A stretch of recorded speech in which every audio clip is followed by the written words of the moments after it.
فرشتے معصوم ہوتے ہیں، ان کا کام یہی ہے اللہ کی عبادت میں ڈوب جانا ہے، اللہ کی عبادت میں لگے رہنا ہے، اس کے علاوہ اور کوئی کام نہیں ہے فرشتوں کو۔ فرشتوں کو اللہ رب العزت نے اپنے حکم سے، اپنے نور سے پیدا کیا ہے۔ اور جنات ہیں، اللہ رب العزت نے جنات کو آگ سے پیدا کیا ہے۔ جب انسان کی باری آئی تو اللہ رب العزت نے انسانوں کو مٹی سے پیدا کیا ہے۔ تو انسان کو جب اللہ رب العزت پیدا کرنے کا ارادہ کیا تو اپنے ہاتھوں کا استعمال کیا۔ اس بات سے پتہ چلتا ہے اللہ تعالیٰ کو انسانوں سے زیادہ محبت ہے۔ ہم لوگ سمجھتے ہیں اللہ کو ہم سے بہت زیادہ محبت ہے، لیکن ہم لوگ بدقسمتی لوگ ہیں، ہمارے دل کے اندر رتی برابر بھی اللہ کی محبت نہیں ہے۔ دنیا کے اندر جتنے بھی فرشتے آئے ہیں، اللہ تعالیٰ فرشتوں کو پیدا کیا ہے، لیکن فرشتوں میں سے کسی فرشتے کو اللہ رب العزت پیغمبر نہیں بنایا۔ بنایا کیا بولو؟ کسی فرشتے کو اللہ رب العزت پیغمبر نہیں بنایا ہے۔ جتنے جنات کو اللہ رب العزت نے پیدا کیا ہے ان میں سے کوئی پیغمبر نہیں آیا۔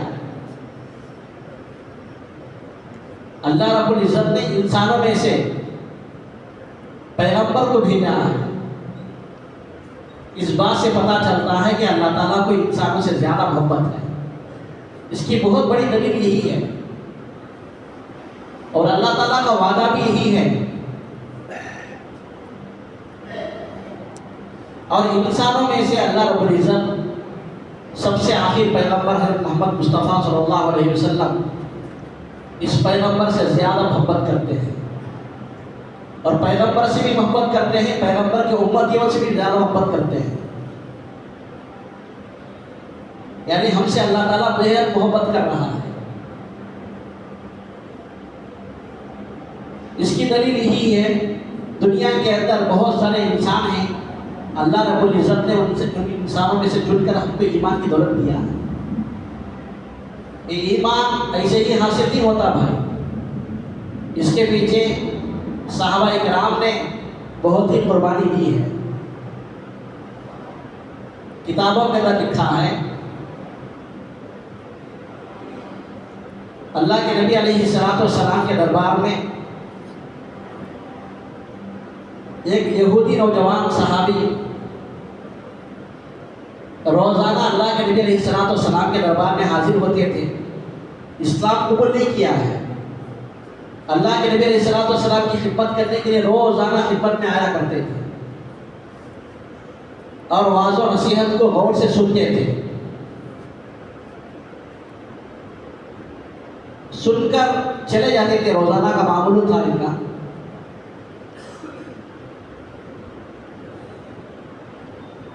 چند دن گزر گئے کہ چند دن کے بعد یہ نوجوان یہودی اللہ کے نبی علیہ السلام کے مجلس میں آنا بند ہو گیا تھا۔ اللہ کے نبی علیہ السلام نے صحابہ سے پوچھا، پہلے صحابہ یہ نوجوان آتے تھے، کیوں؟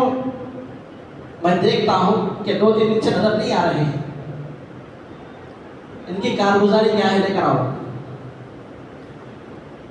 جب صحابہ کرام اس نوجوان کے گھر جاتے ہیں، جا کر اس کی کیفیت لے کر آتے ہیں، اللہ کے نبی علیہ السلام سے ارشاد فرماتے ہیں، اے پیارے حبیب، وہ نوجوان جو آپ کے مجلس میں آیا کرتا تھا وہ بیمار ہے، 3 دن سے بیمار ہے۔ اللہ کے نبی علیہ السلام صحابہ کو ساتھ لے کر سیدھا گھر پہنچے۔ پہنچنے کے بعد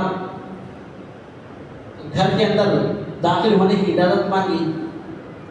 اس نوجوان آدمی کا والد صاحب وہاں پر موجود تھے، اندر آنے کی اجازت دے دی۔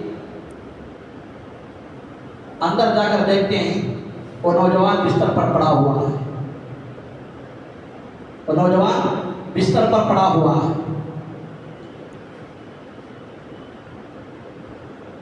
اللہ کے نبی علیہ الصلوۃ والسلام اس نوجوان کے چہرے کو دیکھ کر پہچان لیتے ہیں کہ نوجوان کا یہ آخری لمحہ چل رہے ہیں. چند ہی منٹوں کے اندر، چند ہی لمحوں کے اندر یہ نوجوان اس دنیا سے رخصت ہونے والا ہے. پیارے حبیب صلی اللہ علیہ وسلم ارشاد فرماتے ہیں، اے نوجوان کلمہ پڑھ لے، لا الہ الا اللہ محمد رسول اللہ، کلمہ پڑھ لے تو کامیاب ہو جائے گا. اللہ تعالیٰ اس کے بدلے تجھے جنت عطا فرمائے گا. یہ نوجوان کلمہ پڑھنا چاہتا تھا، اسلام کے اندر داخل ہونا چاہتا تھا، اسی لیے نا اللہ کے نبی علیہ الصلوۃ والسلام کے دربار پہ روزانہ حاضر ہوا کرتا تھا.